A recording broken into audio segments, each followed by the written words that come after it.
começando. Minha gente, eu perdi a data do podcast. Qual é? Qual é o A número gente do está no podcast, gente? episódio 12. Epi- Episódio 12.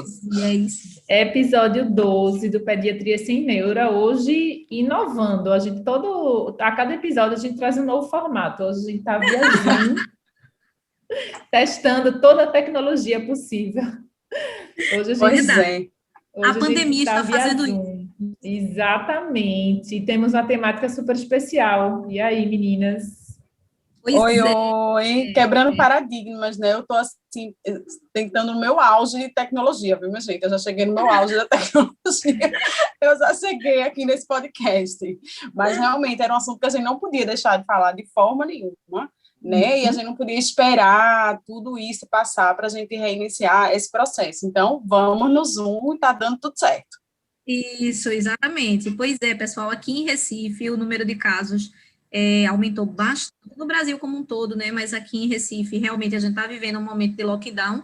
Então, para quem está nos ouvindo, a gente está respeitando o isolamento e tentando, né, não aglomerar. Por isso que hoje somos 4, temos uma presença muito ilustre e optamos por fazer via Zoom, né, online. Vamos lá, vai dar tudo certo.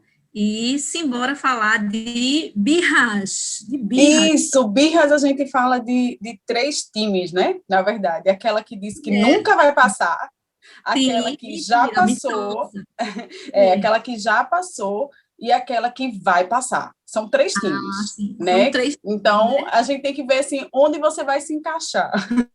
Atualmente, eu já me encaixei no que disse que não queria passar, já passei, né? E agora eu não digo nunca mais que ninguém vai passar. Já passei, já disse que não ia passar e continuo dizendo, todos vão passar. Eu estou na fase da desesperança, de estou passando. Desesperança total. Renata, por favor, me acolha. Essa é Renata, psicóloga infantil maravilhosa aqui do espaço da Cliamped, e que a gente trouxe para falar sobre birras. A gente precisa de ajuda, porque sozinho a psicologia que temos interna não dá conta. Renata, você Boa foi noite. muito pedida, viu, Renata, pelas mães, pelos pais. Todo mundo fazia, Tassi, um podcast de birras, por favor. Agora, chama uma psicóloga, Tassi, por favor, a gente precisa ouvir uma psicóloga. Deixa comigo que a gente vai providenciar uma top master das galáxias. E aí, aqui com você. Obrigada pelo convite, meninas. Obrigada, Dulce, também pelo espaço.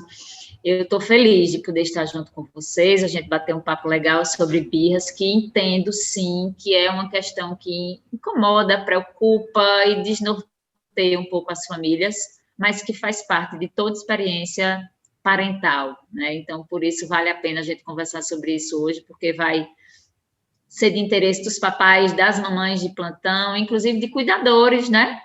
De babá, Isso. e professores, pessoas que trabalham com a infância. Ótimo, maravilha. Então, vamos lá, vamos trabalhar esse tema. Olha só, eu quero começar dizendo que criança que não faz birra tem problemas. Não sei se Renata concorda, quero começar causando aqui. Renata... Ai, tá. E outra vez vem coisa. com isso. Criança que não tem febre, não tem problema. Criança sem birra, não tem problema. Ora, que coisa. E é birra ou se é um acesso de raiva. Tem como a gente diferenciar, Renata, essas duas coisas nesse processo? Eita, a gente tem que saber também. Só pergunta difícil aí que a gente está recebendo. Gente, eu digo sempre que a birra fala sobre virar gente. Então, pensando do ponto de vista psíquico, né? Um bebê nasce como se fosse fundido à sua mãe, né? Como se não houvesse diferenciação entre mãe e bebê. E à medida em que a criança vai crescendo, né, vai tendo mais autonomia, mais independência, um dos grandes desafios é poder se diferenciar da sua mãe, do seu núcleo familiar e também do seu meio social. E isso acontecendo, vão sim surgir birras, que são, comumente, as birras são aquilo que a gente identifica como as explosões emocionais, né? que são muito comuns em crianças de 1 a 5 anos. Então, quanto maior a criança, menos episódios de birra se costuma ter, mas vocês vão concordar comigo que adolescente tem birra, adulto tem birra, idosos têm birras, né? Então... Com nomes diferentes, mas é tudo Exatamente. Birra, exatamente. Então, não se justifica a gente desejar tirar a birra do nosso cenário de relações sociais, né? Porque elas estão aí, inseridas em toda e qualquer idade, né? Isso, em torno de 20% das crianças com 4 anos vão ter birras regulares. E à medida que a gente vai aumentando essa idade, vai diminuindo essa porcentagem, né? Assim, teoricamente, porque como a Renata acabou de colocar, todas as idades a gente vai achar birra, né? Em torno de 50% a 80% das crianças entre 18 meses e 4 anos vão ter birras, e na idade escolar, em torno de 5%, tendo seu pico máximo aí, Dulce, aos 3 anos de idade. Eita, por isso que tu está assim, pessoal, com essa Meu cara. Deus. E além de tudo, precisamos considerar o contexto que a gente está vivendo, né? Então, Isso foi assim, fácil. Totalmente, é para enlouquecer. É. E pra além de enlouquecer. tudo isso, esse link da birra, Renata vai falar um pouquinho mais, traz muito, as pessoas linkam muito a relação dessa criança com o pai, né? Normalmente perguntam assim, o que é que essa birra está querendo mostrar a gente? É só uma educação? É um desenvolvimento mesmo? O que é que ela está trazendo atrás dessa birra? Tem a ver com a relação com os pais, com a educação que o pai está dando, que não está dando? Enfim, sempre essa birra as pessoas acabam linkando com alguma coisa, quando, na verdade, apenas é um processo de maturação, né? Claro que tem essa parte ambiental toda, que tem um envolvimento, mas faz parte do processo, né? Não tem um ponto específico, exceto aquelas crianças que têm realmente algum distúrbio comportamental, alguma coisa que a gente também vai falar aqui um pouquinho mais. Mas faz parte do processo, como a Renata vai trazendo isso, né? Então, aquela cena clássica, né? Eu acho que é interessante a gente dizer também o que é que a gente está chamando de birra, né? Então, Isso. a birra seria essa explosão que geralmente tem uma questão motora envolvida, né? Que a criança vai espernear, vai se jogar, tem criança que bate a cabeça na parede, tem criança que prende o fôlego, que aí o pessoal chama de tomar o choro, né? Como choro. Eu fico Tem criança que vomita. Tem criança que vomita, exatamente. Então, é essa explosão, realmente. Inclusive, Tassiana, aquelas de autoagressão ou heteroagressão, né? Elas ou se batem, ou batem a cabeça na parede, ou então batem nos outros, ou então aquelas birras destrutivas, né? Que jogam algum objeto, que quebram o que estão na mão. Então, são níveis também de birras que falam sobre o tamanho da frustração da criança. E acontecem diante dessas dificuldades de verbalizar o que estão sentindo, como estão sendo solicitados para alguma coisa, o que estão desejando, o que estão pensando e como elas lidam com isso, né? Então, fala sobre o neurodesenvolvimento, sim, sem dúvida,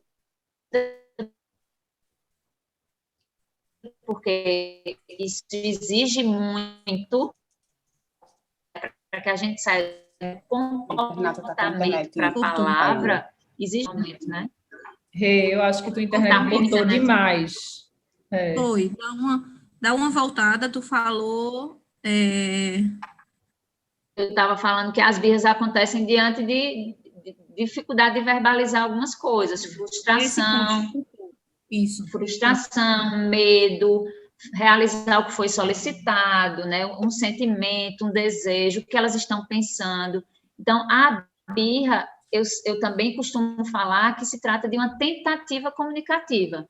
Então, quanto mais imatura for a criança no quesito de linguagem verbalizada, é bem mais provável que a birra surja como uma tentativa de comunicar o que, sob o olhar da criança, não está apropriado, né? E aí podem surgir as questões de birra por desconforto, sono, fome, né? Frustração, tédio, excesso de telas. Então, a gente pode colocar várias coisas que estão aí no nosso cotidiano, né, com as crianças, que podem, sim, comunicar sobre o mal-estar que elas estão no momento, né? Isso. E aí vem um grande desafio da gente como pais, né? que a gente também não sabe lidar com isso de forma tão assim, se não tiver se a gente não estiver lendo bastante. Tem um estudo de 2004, tem um outro de 2013, que eles tentam trazer o porquê que as crianças, essas birras se manifestam, né? E quais são os métodos mais usados para conter a birra pelos pais. Em torno de 90% foi explicação em um estudo, e em outro foi 70% castigo, né? Aí vem grito. 90% o quê, Aninha? Foi uma explicação. Eles conseguiram chegar, tentar explicando, né? 70% foi castigo. Aí tem aquela parte de 67% que foi com grito mesmo, aquela parte que não consegue, né? A outra parte foi retirando brinquedo, e em torno de 25% ainda chegou na punição física, né? Que a gente traz isso também porque tem hora que alguns pais realmente perdem a paciência e chegam a fazer a punição física, tem outros que já têm isso como como um contexto cultural, né? E aí já é uma coisa mais rotineira. E aí, mas não, pelo menos 90% foi explicação. Já fiquei feliz com esse processo. É muito assim, como o que aquilo reflete no pai, né, e na mãe, né? Então é quase que um teste de paciência geral. E você olhar para a criança não pelo motivo, porque assim, às vezes a birra vem de uns motivos, assim, porque passou manteiga do lado errado do pão, né? Assim, então Isso. não é assim, você fica incompreensível, a sua irritação vindo, por que que aquilo está acontecendo e não consegue ter a leitura do porquê que a criança está atrás ali daquele comportamento. E assim, teoricamente, é tudo, assim, para mim faz total sentido esse olhar para a dinâmica, esse olhar da rotina, esse olhar da presença, essa explicação, mas assim, não, isso não deixa de ser ultra desafiador para um pai, para uma mãe, né, que também está num contexto complicado, né, de trabalho, de outras demandas, de, enfim, milhares de coisas que precisam enfrentar aquele momento ali e ter muita paciência. E eu vou te contar, eu sou aquela que recebo, tá vendo? Esse é o seu jeito de educar, né? Não está dando em nada, né? A menina continua aí, isso é porque você tem esse seu jeito de explicar, você tem esse seu jeito, né? Assim... Aí você acaba se questionando também, meu Deus do céu, nada que eu faço dá certo, né? Nada que eu faço realmente dá problema comigo, ou senão a culpa sempre vem também nesse momento, do tipo, isso é porque ela está sentindo minha ausência, isso é porque, né, realmente eu não estou presente. Eu acho que tudo isso vem muito à tona, né? O que torna essa situação ainda mais difícil. E aí aquela coisa do permissivo e do não permissivo, né? A gente fica numa corda bamba horrível, porque vem essa coisa da culpa que a gente traz, que está trabalhando muito, está fora de casa, ela precisa de mim, então você acaba sendo permissivo em alguns momentos por isso, Exato. né? Ou você acaba sendo um pouquinho mais rígido em outros momentos, porque não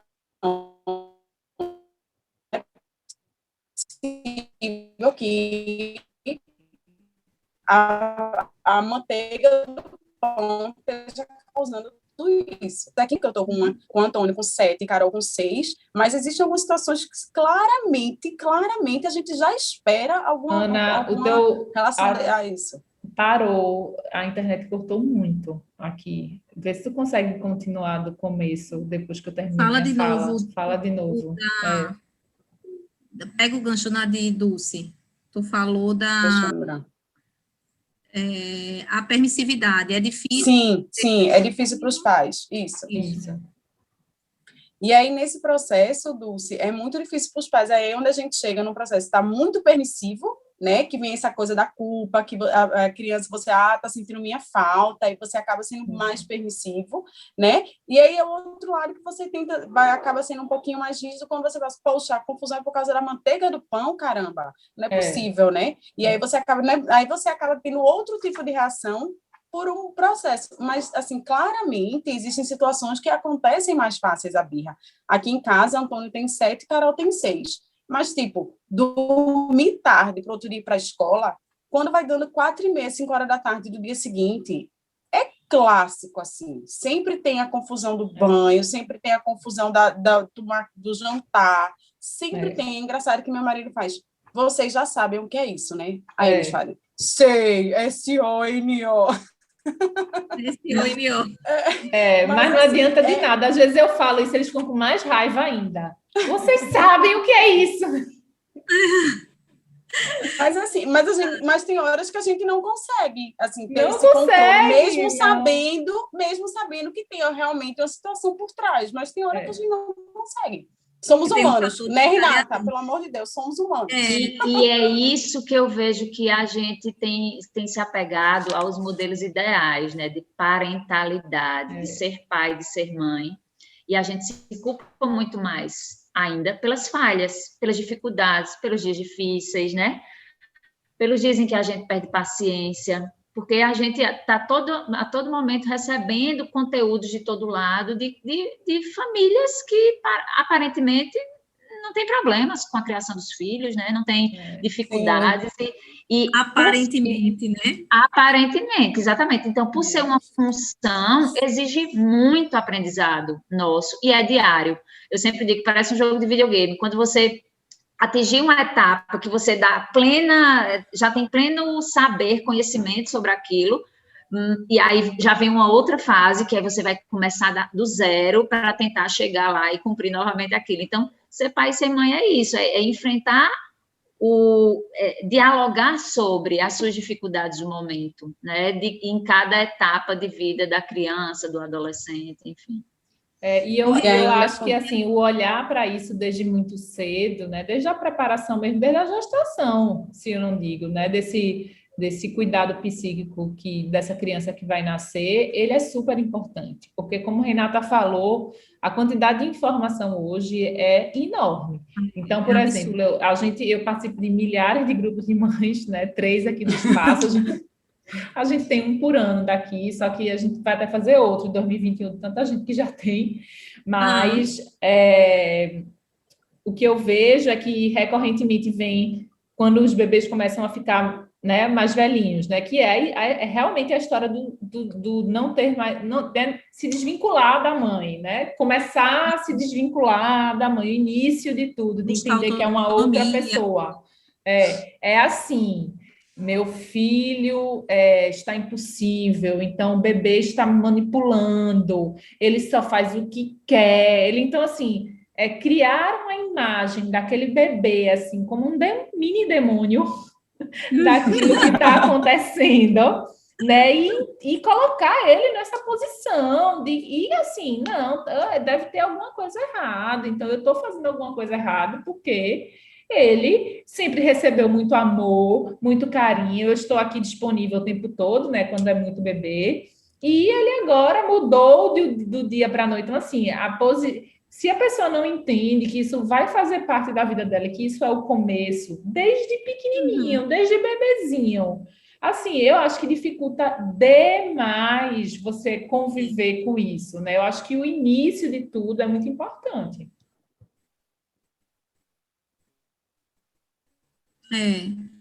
Renata, e essa questão, né, que as meninas estão trazendo, essa questão da parentalidade, como é que isso influencia? Então, essa história de, os pais, como Dulce trouxe, ela disse, né, eu escuto muitas críticas de, é sua explicação, tá vendo que não adianta nada ficar explicando, e realmente da forma como a gente foi criado, né, era exatamente o contrário, não tinha muita explicação, não. Lá em casa era só com o olhar, literalmente, viu? Era, exatamente, é dar aquela olhada, ou então dar aquele puxão no braço, e aí parou tudo, e não tinha muita conversa, não. Como é que é isso, assim? Como é que tu encara isso hoje em dia? Eu penso que, na verdade, a gente não pode generalizar, né? A gente trabalha na singularidade de cada criança e cada família. Mas são 2 aspectos, um deles a gente já conversou sobre, que é a questão da maturação mesmo, do neurodesenvolvimento de uma criança, mas também a criança, ela está envolvida em um ambiente que, no geral, se inicia por um ambiente familiar. Então, a gente, acreditando que todos nós, indivíduos, né, somos biopsicossociais, a gente vai, sim, sofrer influências fortíssimas, e quanto menores somos, mais influências a gente sofre do ambiente. Então, tem alguns momentos que a gente também precisa identificar nas famílias. Será que é um perfil parental extremamente permissivo, de não se ter limites claros, de condutas parentais muito ambíguas, muito pouco sólidas na constituição do conhecimento e das regras, do que pode, o que não pode, o horário, a rotina, enfim. E, em contrapartida, a gente também encontra perfis parentais excessivamente rígidos, com pouco afeto, né, com relações pouco participativas, em termos da criança poder também estar dentro do contexto, né, de participação mesmo. Então, isso a gente percebe que pode influenciar para algumas crianças com mais dificuldade, a ter mais dificuldade de enfrentar a frustração, limite, regras, e as outras necessidades, que na verdade são necessidades fisiológicas, né? Das famílias atenderem essas necessidades fisiológicas. Então, a gente observa, sim, que às vezes as birras acontecem com frequência nas crianças que têm um ambiente menos afetivo, que elas têm menos assistência às suas necessidades físicas ou emocionais, e isso acontece principalmente nas crianças menores. Quanto menor, mais necessidade, mais influência elas sofrem sobre esse ambiente. Então, a gente não tem como determinar que o perfil X ou Y de parentalidade vai favorecer ou dificultar para que essas birras aconteçam, mas a gente considera, assim, quem é esse pai, quem é essa mãe, como é a conduta, quais são as regras. Isso é claro para a criança? É dialogado com a criança sobre isso ou não? Então, quanto mais ambiguidade houver, mais dificuldade a criança vai ter de entender sobre os limites, sobre os combinados, sobre as regras, enfim, né? Um pai muito permissivo e uma mãe muito rígida, ou o contrário. Exatamente. Essa ambiguidade na contexto. parentalidade é terrível, né? Porque a criança fica sem saber, peraí, afinal de contas, qual é o meu limite? A criança não nasce com essa noção de limite. Isso é colocado a partir do momento em que ela vai crescendo, tendo autonomia, independência e se vendo como gente, né? É consenso da necessidade do limite, né? É consenso, sim, isso é fundamental. fato, né? É fato. E tem também a parte da característica da própria criança, não é, Renata? Porque, assim, aqui em casa, quem tem mais de um filho, você também, Dulce, a gente vê que são duas crianças criadas, teoricamente, no mesmo ambiente, que têm reações completamente diferentes. Né? Eu e meu irmão era bem assim, a nossa diferença de idade é pouca, 1 ano e meio, e ele sempre foi mais genioso do que eu, sempre mais. Ele fazia escândalo, mas eu sempre fui muito calma, pessoal. Existe mesmo, algumas crianças vão ser mais insistentes, né? Escândalos. Sabe quando eu fazia escândalo? Quando minha mãe repetia meu penteado para ir para o colégio. E veja, eu era tão pequena, eu acho que eu devia ter uns 5, 6 anos, porque todo mundo queria um penteado diferente. Quando ela repetia, eu dava o maior piti, entendeu? Talvez eu tivesse com sono. Isso sim, não tinha nada a ver com penteado. Pode ser também, possivelmente, né? Ou seja, qualquer questão, seja física ou emocional, pode gerar uma birra, né? Pois é. E aí a gente, assim, quando tem, assim, a criança que cortou muito, né? Ana. A criança que está no ambiente... Cortou muito, desde o começo da tua fala. Tá todo mundo colocando o iPhone para gravar? Eu tô. Eu tô com o iPad gravando. Tu tá, Renata? Eu tô também. Pronto. Eu acho que eu vou me confiar mais nesse áudio do iPhone, viu? Porque né? Tá. Certo. Tá gravando. Vai, Ana. Sim, então, Aninha, eu vou trazer... duas crianças em casa... Dos ambientes diferentes. E quando a gente traz também essa coisa do ambiente, né, Renata? Porque é tão diferente o comportamento de uma criança quando uma avó está presente, quando está só a mãe, quando está sem a mãe. Quem nunca ouviu aqui, mas quando você não está... Ele está super tranquilo, exatamente, é educado, ele é obediente. Quando você chega aí, ó o que é que acontece. E aí você fica se culpando mais uma vez. Poxa, por que será que na minha presença eu estou aqui, estou disponível, como o Dulce trouxe, e ainda assim acontece quando está com a avó, né, que é um ambiente mais permissivo. Enfim, cada coisa, a criança realmente muda esse comportamento, né? Sim, sem dúvida. E interessante assim que às vezes a criança mostra verdadeiramente o que ela sente, o que ela quer, o quem ela, como ela se vê, justamente nos lugares onde ela sente mais segurança. Quem são os cuidadores que geralmente passam mais segurança? Os cuidadores primordiais, pai, mãe, o ambiente familiar, né? Então, isso tende a acontecer com mais frequência, o que gera muita culpa nas mães. Peraí, onde eu estou falhando, né? O que é que eu fiz de errado? Porque na minha presença tudo acontece mais intensamente. Porque existe essa segurança de que talvez você, por mais que desgastado esteja, cansado esteja, vai acabar acolhendo aquela necessidade da criança, no bom sentido, no sentido de que, peraí, vamos entender o que é que está acontecendo. É uma necessidade física que precisa ser atendida? É uma necessidade emocional que precisa ser atendida? Ou você está querendo somente a minha presença aqui do seu lado, enfim, a participação, a brincadeira, o que seja, né? É como se dissesse assim, com você aqui eu posso mostrar minha fragilidade, é isso?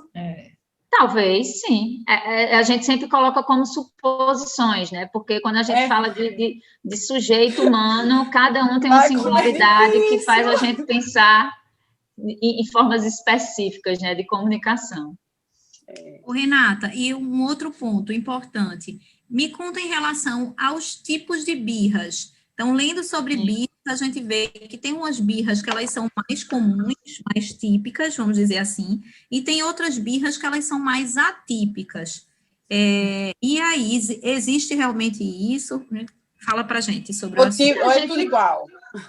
Se a gente puder, birra é difícil a gente lidar com qualquer uma delas, né? Nós adultos temos dificuldade de lidar com as birras, tanto é que foi esse tema aqui trazido para o nosso encontro de hoje. Mas, no geral, a gente encontra as birras como tentativa de ser visto ou de ter seu desejo atendido. Essas são as mais comuns, né? Que todo dia a gente vê no shopping, nas praças, nas nossas casas, enfim. Existe uma outra birra que comunica a frustração ou o cansaço, ou seja, de necessidade de ter suas emoções atendidas ou de ter suas necessidades básicas atendidas. Esse é um outro tipo de birra que a gente também observa, né, nas crianças. Eu digo que tem outras duas que são bem desafiadoras para as famílias, que são as birras destrutivas, que é essa que a gente estava falando agora há pouco, né, de criança quebrar alguma coisa, jogar um objeto na TV, como eu já vi em algumas situações de consultório, de quebrar 4, 5 televisão na hora que a criança está chateada.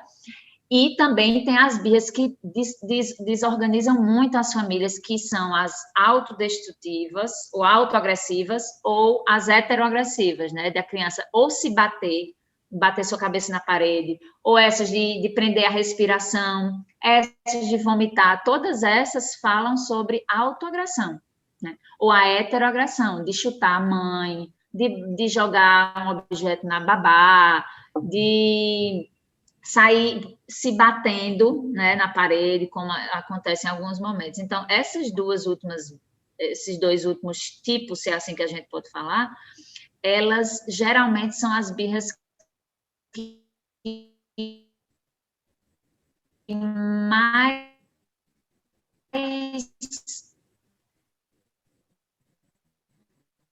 desafiam os pais, né?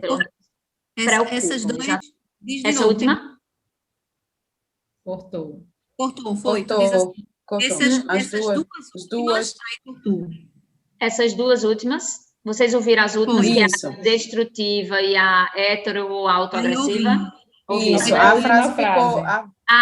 Então, e tem uma outra que também está muito presente no dia a dia da gente, que é a birra para não cumprir os combinados de uma rotina. Então eu sempre coloco assim para as famílias, a gente pode fazer negociações, algumas coisas não são negociáveis, o banho diário não é negociável, agora se ele vai para o banho com um dinossauro pendurado no pescoço, ou vai pintar o banheiro, beleza, não tem problema, agora cumprir a ordem da rotina do banho vai precisar ser cumprida, entende? Então a gente pode também usar de recursos lúdicos, da própria fantasia da criança, para ter minimizadas essas birras, E isso eu acho importante, porque às vezes os pais estão tão presos no seu lugar de adulto que têm dificuldade de voltar, né? Peraí, mas como eu posso me comunicar melhor com a criança? É através do lúdico, do faz de conta. Vamos agora todo mundo tomar banho. Eu sou o coelho e você é o sapo. Eu vou pulando e você vai na frente. Então, a gente pode sim desenvolver recursos, né, para minimizar essas birras aí do dia a dia, de uma rotina de uma criança. Talvez é só falta de orientação mesmo, né? Que a gente, como você colocou, a gente se coloca no lugar de pai, tipo, eu estou mandando você tomar banho, né? Sim. Vá, se vire e vá, não quero saber, né? E aí é falta de orientação mesmo, da gente chegar nesse contexto doido e ainda parar e dizer assim, não, agora, né, tem um outro tipo de reação. Quando você entra no automático, às vezes fica bem complicado. E aí, quando você fala, a gente tem que começar a trabalhar realmente de cima para baixo, né, dos pais para a criança. Isso que a Renata trouxe é bem importante, do que é negociável e do que não é negociável, né? Então, assim, como esse pico das birras é exatamente o momento que eles estão buscando essa autonomia, essa independência, então, algumas pequenas coisas podem ajudar a minimizar. Então, por exemplo, dá a opção para eles escolherem o sapato. Você quer ir com sapato dourado ou você quer ir com sapato vermelho? Né? Então, isso é negociável. Você quer ir com a roupa X ou com a roupa Y? Agora, o banho não é negociável, e na cadeirinha do carro, então, não é negociável de jeito nenhum, eu sofro muito. Eu sofro muito com a história de prevenção da cadeirinha. É incrível como a cadeirinha é um processo muito difícil em várias famílias. De pequenininho, né? Como o Dulce trouxe. De pequenininho. Não, ele não anda, tá? Se faz a maior birra para andar. Veja, a gente vai ter que conversar, de repente fazer essa questão da previsibilidade, de dizer, olha, a gente vai passear mais tarde, mas para a gente passear, a gente vai andar no carro e tem que ir sentado na cadeirinha. Brincar de cadeirinha, ler histórias sobre cadeirinha, né? Tem uma cadeirinha de brinquedo para que a criança possa colocar a sua boneca ali na cadeirinha, explicar para a boneca porque é importante dela estar ali. Então, esses recursos lúdicos, todos eles vão nos auxiliar, né, no nosso dia a dia, nos cuidados com a criança. Eu trago muito no consultório o risco, né? Eu faço, na hora que tu pega a tua criança, tira da cadeirinha, traz para o teu colo, para ela parar de chorar, pensa em um acidente. Um acidente no carro, mínimo que seja, a única pessoa que não está com cinto de segurança, que não está com segurança, é o teu bebê. Então, é ele quem vai voar do teu braço, você vai ficar no carro, seu marido vai ficar no carro e ele vai voar do carro. Então, assim, é muito perigoso. A cadeirinha é realmente uma coisa inegociável. Essa frase, assim, eu trago essa coisa do acidente, porque as pessoas parecem que não conseguiram identificar esse perigo. Não, são 5 minutinhos. Não, são 2 minutinhos, é só para se acalmar. Exatamente. Então... E a questão do negociar é diferente de recompensa, né, Renata? Bastante diferente. Fala das recompensas, Renata, e aí? Porque às vezes parece assim, um pote de ouro no final do arco-íris, né? Aí eu já prometer isso, que ele vai parar. E aí, funciona ou não funciona? Eu posso falar que não vai funcionar igualmente para todas. Cortou também, Renata. Tem outros recursos que auxiliam. Renata, você vai ter que voltar um pouquinho. Ai. Oi, eu posso parou, falar? Ouviu? Tu ia responder minha pergunta, a gente não te ouviu. Isso. Bom, eu posso falar que talvez a recompensa não seja o melhor caminho, até porque nós não vamos ter recompensa direta, né, na nossa vida como um todo. E a gente tem outros recursos que são mais ricos para lidar com essa questão do que oferecer no momento, né? A negociação eu vejo como um caminho muito interessante. Primeiro, porque a gente se aproxima da realidade da criança, a gente tem possibilidade, inclusive, de, através do diálogo, perceber o que ela necessita ali, e ela vai perceber também que não foi do jeito dela, mas também pode ser divertido, também pode ser legal. Não, a recompensa vai funcionar em alguns momentos para algumas crianças mais, outras menos, mas a gente pode, sim, usar esses outros artifícios que eu acredito que eles auxiliam muito mais em termos de desenvolvimento psíquico, desenvolvimento emocional mesmo, porque senão talvez tenhamos aí adultos necessitados de recompensa a todo momento, o que não vai acontecer na nossa vida, todos nós sabemos disso, né? E, Renata, deixa eu te perguntar, a gente falou dessas birras aí típicas e atípicas, essas birras que você trouxe para a gente são birras que, teoricamente, fazem parte do desenvolvimento, né? Quando é que a gente vai pensar numa birra, assim, patológica, digamos assim, que um pai precise realmente se preocupar com essa birra, trazer, e numa investigação mais profunda, digamos assim. Talvez a quantidade de birras por tempo, né, num determinado tempo, aquela criança que faz muito mais birras durante o dia, aquela criança que faz uma birra muito mais prolongada, a gente espera um período, né, de birra, aquela criança não vai ficar emburrada, chorando, fazendo essa cena toda por um longo período. É um período, a gente imagina que seja um pouco mais curto, a depender da idade e tal. Ou aquela criança que realmente é incapaz de se acalmar, ela entra num período assim de um estresse muito grande e que tem muita dificuldade, independente da frequência, da intensidade. Quando é que esse pai vai dizer assim, não, eu preciso de uma ajuda do psicólogo, porque isso realmente está passando do limite de desenvolvimento, digamos assim, do normal. Como é que ele identifica que isso é normal e isso não é normal? Um motivo para a gente buscar auxílio, né, profissional, talvez seja o tempo e a frequência com que essa birra acontece. Eu vejo, tem situações no consultório que a criança passa o dia inteiro se comunicando através de birras. Então, as pessoas já estão esgotadas, a relação pai e filho já está fragilizada, os pais se sentem extremamente cansados, né, de lidar com a situação, e a própria criança fala sobre o seu desconforto emocional ali, no momento em que ela apresenta o dia inteiro uma comunicação através de birra. Um outro aspecto que eu considero, apesar de não necessariamente fazer sentido muitas vezes, mas às vezes a família não consegue lidar com a birra, por mais que não seja um nível severo de birra, entende? Mas se a própria família está desconfortada com a situação do comportamento da criança, talvez seja um momento de buscar um profissional para uma orientação parental. Às vezes é necessário ouvir sobre, fulano, isso acontece no desenvolvimento infantil, isso faz parte do desenvolvimento infantil, então a gente pode esperar isso. Então, 2 pontos. A criança excessivamente se comunicando através de birras, ou os pais não se sentindo sem condições de lidar com a situação no momento.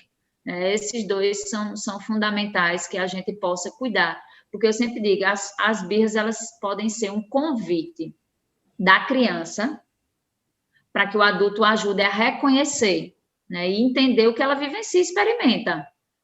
Então, às vezes é necessário esse outro olhar, né, porque socialmente a gente entende a birra como algo muito negativo, que faz mal para nós adultos, né? Mas isso também, do ponto de vista da criança, isso é sofrido, desgasta, ela demanda muita energia psíquica da criança no momento de birra. Então, a gente precisa olhar também sob o ponto de vista da criança. O que é que ela está querendo comunicar a gente com isso, né? É o propósito de uma investigação quando a criança vai para um psicólogo. Isso. Com essa Quando queixa. Quando a gente se depara com essa criança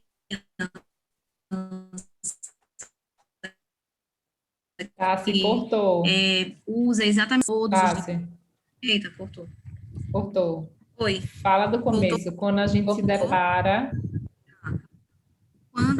Quando a gente se depara, então, com essa situação que Renata trouxe, que a birra é a principal, a primordial forma de comunicação da criança, né, a principal forma dela se manifestar, então, realmente é uma situação mais preocupante. Então, isso vai acontecer, esses episódios vão acontecer várias vezes ao dia, como Renata trouxe, várias vezes na semana.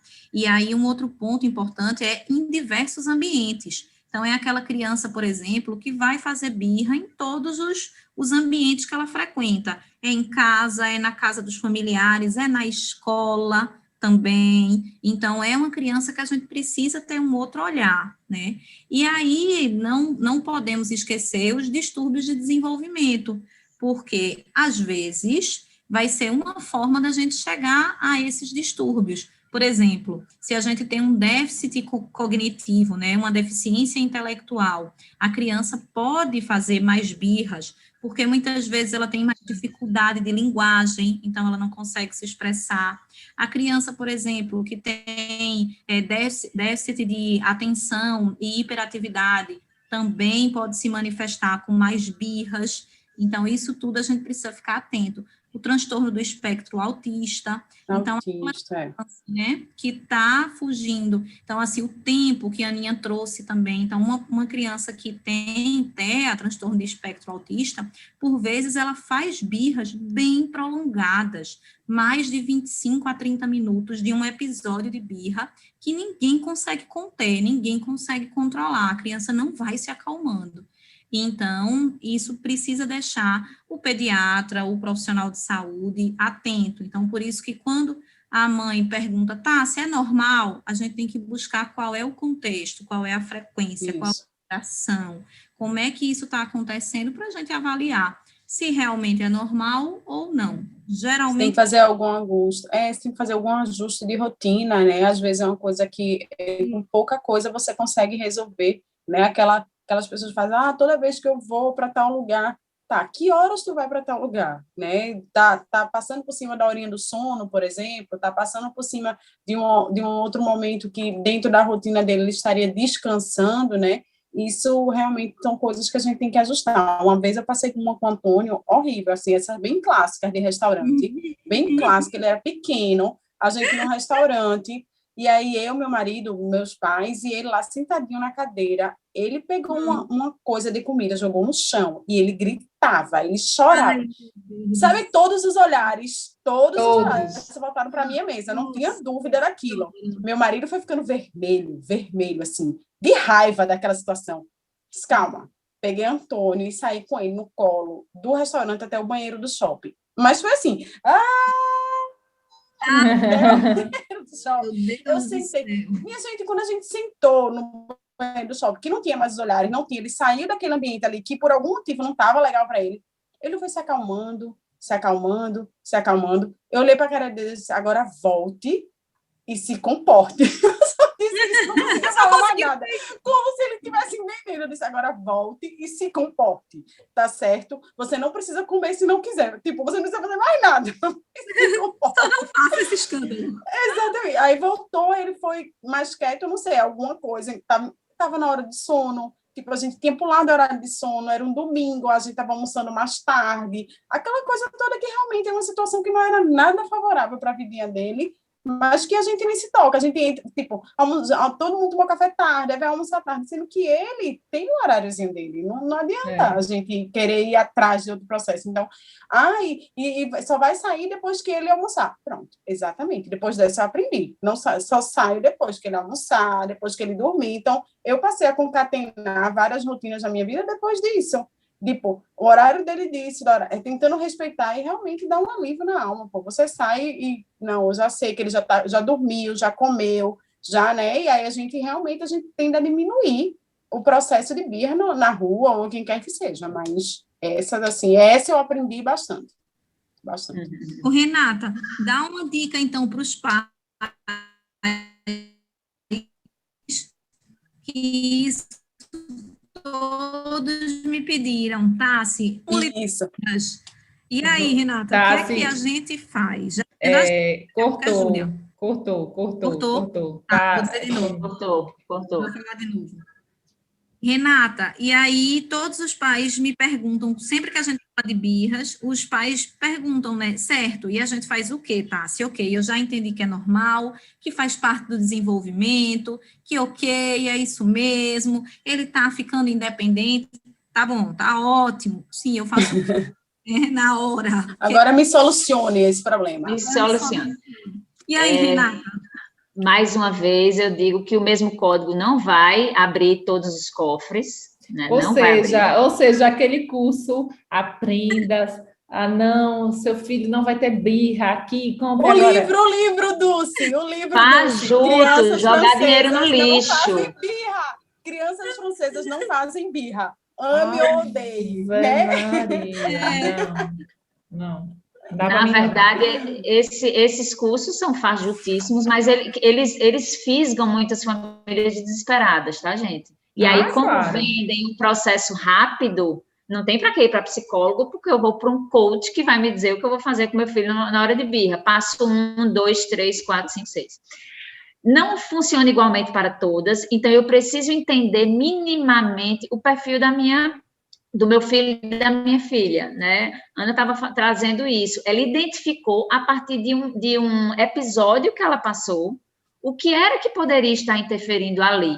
Então, ela, numa próxima vez, a gente vai sempre na tentativa e erro. Não existe educação sem que a gente passe pelo processo. Tentei, errei. Tentei de novo e agora deu certo. Eita, dessa vez eu esqueci de tentar, então não deu certo mesmo. Então, a gente vai aprendendo no exercício da parentalidade.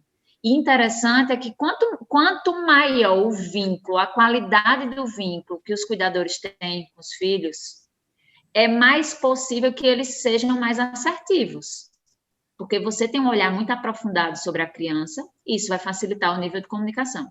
Então, em alguns momentos vai ser importante deixar a criança um pouco ali, para ela respirar, colocar toda a sua tensão física e depois você vir conversar. Sim, em alguns momentos vai ser assim. Em outros, a criança vai necessitar de um abraço, de um controle mesmo de corpo. Sim, também, alguns momentos vai ser necessário. E ela vai também precisar ter um discurso que circule a cena. Eu digo sempre que a palavra... Eu percebi que você está muito chateado, então você está ali testemunhando o ato. Você está ali traduzindo o comportamento. Você sabia que eu também fico chateado? Sabe como é que eu faço quando eu fico chateado? Eu conto até 10. Eu fecho minha boca. Então, a gente vai também traduzindo como ser humano que somos, né, com mais experiências, outras formas de lidar com a frustração, com a angústia, com a necessidade não atendida. Então, para cada momento, a gente vai ter alguns recursos e precisaremos tentar cada um deles para ver com aquela criança, com o perfil daquela criança, o que vai ser mais adequado. E desde que esse perfil, né, esses combinados aí, seja um plano de ação do pai e da mãe e do cuidador que esteja junto, né? Não adianta fazer fazer uma coisa e o outro fazer outra, que aí a gente não vai conseguir trazer isso, né? E aí, como diria minha mãe, fica o samba do crioulo doido e a criança, em vez de entender o processo, peraí, afinal de contas, como é que se reage a uma situação dessa, né? Então, a gente precisa ter uma conduta o mais próxima possível, porque não teremos pais e mães que pensam igualmente semelhantes sobre a educação de filhos, porque eles são pessoas diferentes que tiveram pais e mães diferentes também, né? Sim. E aí, uma outra coisa que aqui em casa surtiu bastante efeito foi tentar antecipar o que se espera da criança em alguns lugares, por exemplo, né?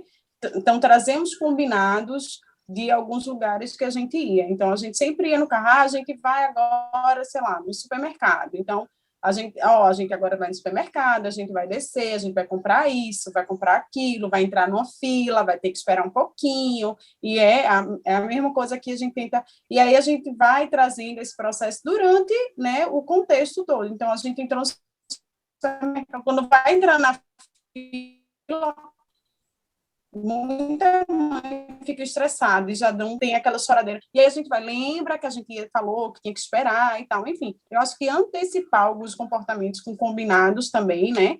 Eu acho que a gente consegue diminuir, talvez, o que se espera de uma birra em alguns ambientes específicos, né? Isso. Ótimo, maravilha. E isso é desde pequenininho, né?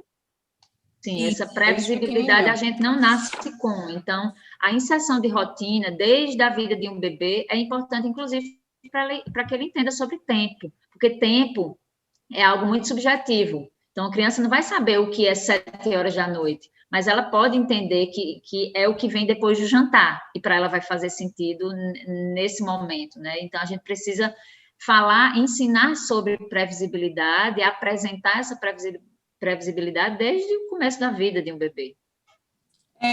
Uma outra coisa também, tirar ele daquele ambiente que ele está vivendo o estresse, né? E aí tem criança que você apenas mudando uma fala naquele processo, você ouviu? Escutou isso, né? E ele já consegue mudar o foco em algum momento, e aí a gente já consegue diminuir esse tempo também de birra, né? E aí, isso, e aí lembrar, eu sempre digo no consultório assim, lembrar de quem é o adulto da história, né? Que a criança realmente tem essa explosão, né, motora que a gente vê de raiva nesses dois momentos, e aí às vezes o pai e a mãe querem se trocar naquele momento, querem falar mais alto do que a criança para mostrar que é ela que manda, né? E aí eu costumo dizer assim, lembra que quem é um adulto é você não adianta, nesse momento a criança não está escutando, nem ouvindo, nem nada, né? Isso, Renata, é um descarga motora. Né? Verdade. E aí, né, ela está assim, numa descarga que eu costumo dizer que é uma televisão que entra em preto e começa a chiar. Não adianta você falar nada, porque ele não vai te escutar. Então, trazer esse processo de tentar se acalmado, e aí depois que ele se acalmar, né, tentar ter algum tipo de conversa, né? Aí a gente entra naquele esquema, então deixa ele lá no cantinho do pensar, né? Já que ele deixa ele lá no cantinho do pensar. Esse cantinho do pensar realmente...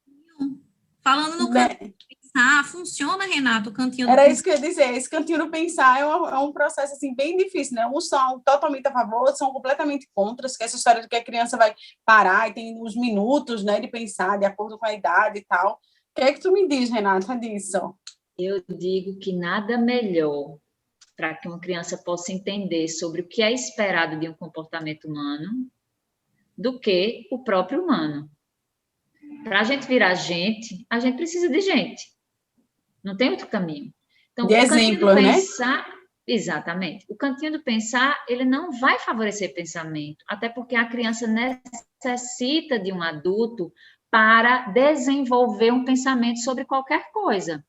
Então, à medida em que você afasta e impossibilita o discurso, a palavra, talvez isso não sirva como aprendizado, porque a criança ficou ali, ao léu, sem possibilidades de entender aquilo. Você fez a birra porque você está com sono? Ou será que é fome? Você comeu? Não, então, estar com a criança vai favorecer muito mais do que uma cadeira. A cadeira não vai nomear sentimento, a cadeira não vai falar sobre regras sociais, a cadeira não vai dizer para a criança o que é que se espera de um comportamento de 3 anos, né? Mas nós adultos, sim. E temos uma obrigação como formadores, né? Formadores no sentido de transmitir cultura, moral, ética, né? Transmitir, inclusive, saberes sobre comportamento humano, sobre conduta, enfim. Filha, quando você se acalmar, a gente conversa, né? Mamãe está aqui. Quando você se acalmar, a gente conversa. E entender esse timing, né? Assim, de que não existe fórmula mágica e que tudo que a gente está falando aqui é uma coisa que existe um processo aí muito, muito extenso a se cumprir. Então, a criança faz birra, você não vai apresentar todas as ferramentas quando está no caos, né? Mas também você tem que lembrar de... Aí a mãe fica, meu Deus, mas então eu não faço nada. Então, não vai adiantar de nada, porque depois ele vai fazer de novo. Então, esse trabalho da birra, ele vem muito na não birra também, né? Então, isso tem que ser uma constante, como a Renata falou. Uma vez tenta, aí outra vez esqueceu, aí outra vez... Não é só como você vai lidar no momento da briga, é muito além do momento da briga, e qualquer coisa vai aparecer muito além ali daquele momento, né? É um processo, e assim, realmente. Isso, assim, como o Renato colocou, que é bem individualizado, né? A gente tem que lembrar que, assim, um dia vai dar certo aquela técnica, no outro dia não vai dar certo, né? Porque vão ter outros contextos ligados. Então, essa coisa de, Ana, mas eu fiz e não deu certo, não consegui. Tá, a gente tem que ir, como o Renato trouxe, tentativa e erro. A parentalidade não tem o jogo de mentira e o jogo de verdade. Você só joga o jogo de verdade. Né? Então, a gente, como pai, a gente reza, tenta fazer as coisas e reza para que dê certo.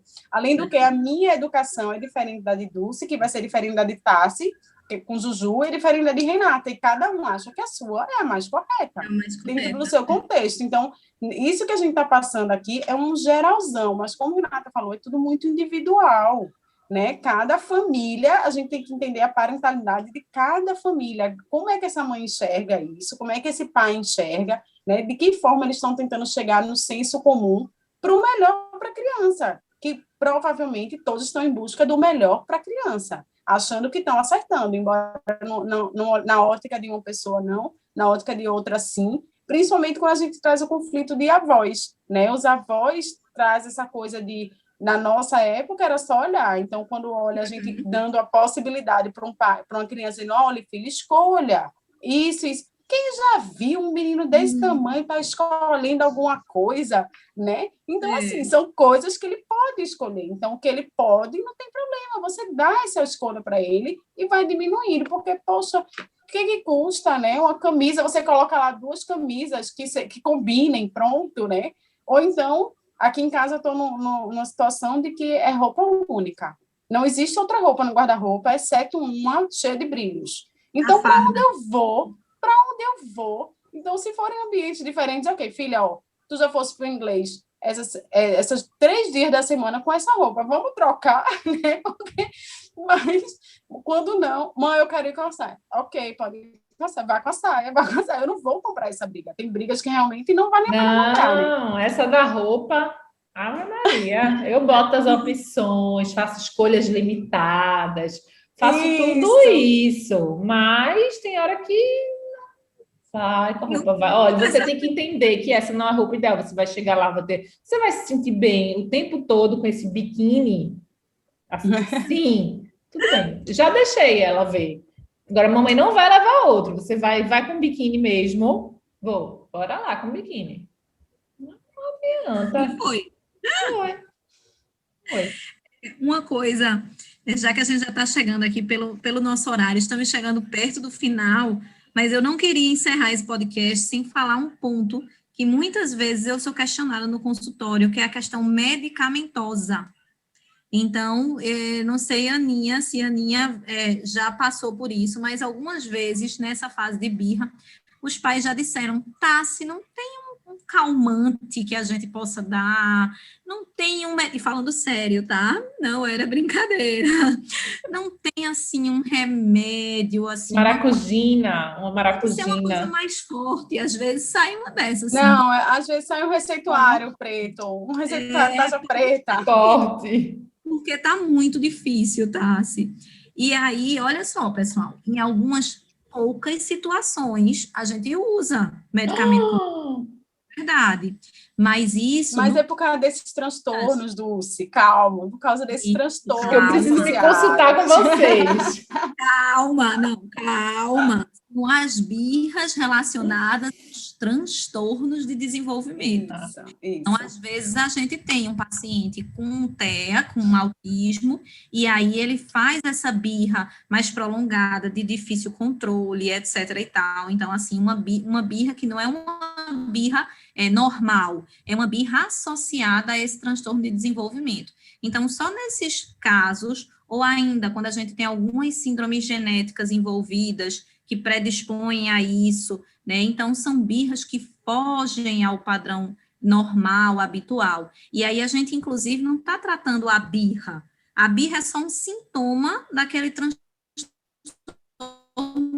de desenvolvimento, né? A gente vai tratar o paciente como um todo. A gente está esperando que aconteça, faz parte do desenvolvimento da criança. Pessoal, essa não tem maracujina, não tem calmante, essa não tem nada, entendeu? Essa gente... tem paz. Para essa tem um remédio chamado paz, né? Isso, exatamente. É um outro remédio. Exatamente. Então, descubram aí, vocês que estão escutando a gente, em qual time você está, né? Se você é daqueles que disse aquele que nunca vai passar, né? Ou daquele que vai passar, ou aquele que já presenciou e já queimou a língua, né? Eu já queimei a língua, eu já presenciei e eu já passei. Já fiz parte dos 3 times. Eu adoro escutar os que dizem que não vão passar. Eu fico... Né? Eu adoro, pipoca, né? adoro. Eu fizer mesmo, tá. Aí depois a gente pega a pipoca e faz isso, fica E só... vocês já pensaram do que é uma psicóloga ter filho fazendo birra? Tipo, é impossível. Como é que pode você ter... Como é que pode? Você é psicóloga, como é que... Tipo, eu sempre faço uma associação. Então, quer dizer que um oncologista nunca vai ter câncer? Não é bem assim, né? Não é bem assim. Não, ó, meu pai tinha uma frase assim, que meus filhos não podiam adoecer. Uma gripe, essas gripes de escola, não sei o quê. Chegava no piscina e fazia assim, ô, Antônio, tua mãe faz o quê, hein? Ele é o quê? Eu disse, ô, pai, como assim? E ele, só porque eu sou pediatra, ele não pode adoecer nunca mais. Se fosse assim, seria bom demais. E imagino, Renata, realmente, no contexto familiar, e a criança fazendo birra, a galera olhando, faz, como assim? Ela, como psicóloga, não dá conta? Tipo, eu, mero mortal. Que bom que não damos conta de tudo. Que bom que não damos conta, né? E assim caminha a humanidade. Esse jogo da parentalidade é muito difícil. A gente podia fazer uma prévia, né, antes com os bonequinhos, com alguma, né, fazer alguma coisa tipo, não, para ver como é que vai ser, como é que vai. Não, o negócio é a Vera mesmo. Não tem prévia que simule. Não tem, assim, não tem simulação. Tipo, vamos entrar no simulador, simular uma cena de birra. E como você deve agir? A, B, C... Não tem. E além do que, você pode ler muita coisa, entender de muita coisa, e na hora da birra, realmente, você ficar meio cego e surdo também. A gente é humano, né? Sim. Com certeza. Então, se perdoem, mamães, que já leram de tudo um pouco e ainda, no momento da birra, ainda achou que errou, né? Se perdoem e da próxima vez você vai tentando acertar. E assim a gente vai. Não é isso, Renata? Por favor, concorde comigo, com uma mãe pediatra. Eu sempre digo, né, que cuidadores disponíveis, e essa disponibilidade não se refere somente a tempo, né, mas também de saúde mental. Cuidadores disponíveis vão conseguir minimamente construir uma relação com crianças pequenas, com adolescentes, com crianças maiores, bebês, porque vamos ter a possibilidade de tentar errar, de tentar errar ou acertar, né? Mas essa disponibilidade é que é fundamental. Eu fico dizendo ao meu marido que, assim, depois que a gente começou o podcast, eu queria ter um terceiro filho, para ver se eu ia conseguir mudar tudo. Eu já estudei. Já se remexeu. Não. Já se remexeu. Lê do engano. Não, Ave Maria. Não, né? Não. Então, meus erros já foram, entendeu? Eu falei, meu Deus, será que agora... Viram outros. Mas eu posso falar que a decisão do terceiro filho, para mim, recai muito sobre esse investimento emocional que a gente tem que fazer num filho. Para mim, é o que mais me pesa, assim. Não são as noites de sono, não são as doenças, não são... o investimento financeiro, sim, claro, mas, assim, não é decisor, né? Para mim, decisor é um investimento emocional que se tem numa criança, e que hoje em dia você tem o tempo não tem 50 horas o dia. Então, é olhar assim, dizer, eu preciso investir nessa criança emocionalmente. Eu não sei se eu tenho essa capacidade de investir nisso, né? Nesse momento. Então, é o que mais, com certeza, pesa na decisão de filhos, né? Um investimento emocional sem dúvida muito grande. Exige muito de tempo e de qualidade, né? Cortou, Ana. Isso eu acho que é uma tempo de qualidade. Muitas mães trazem para mim... No tempo de qualidade. Volta. Isso, muitas mães...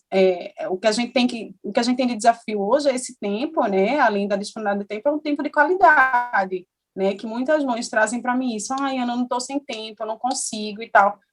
Não é a quantidade do tempo. É como você está aproveitando o tempo que você tem, que eu acho que isso é o que vai marcar, né? Também. Né? Tem muitas mães que têm essa disponibilidade de quantidade de horas de dia, mas que não conseguem realmente trazer um tempo de qualidade para essa criança, né?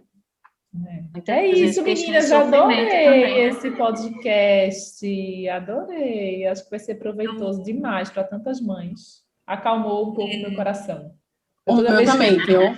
Toda vez que Renata passa assim na minha sala, Renata, Opa. tô quase levando. Ela está se aproveitando. Tô quase trazendo. Tô quase virando paciente. Foi muito bom, acho que foi muito rico, deu para tirar boa parte das dúvidas das mamães, dos papais, dos cuidadores, e aí se você ainda tem dúvida, manda para a gente, manda lá um direct, tá? A gente vai colocar também o Instagram de Renata. Isso!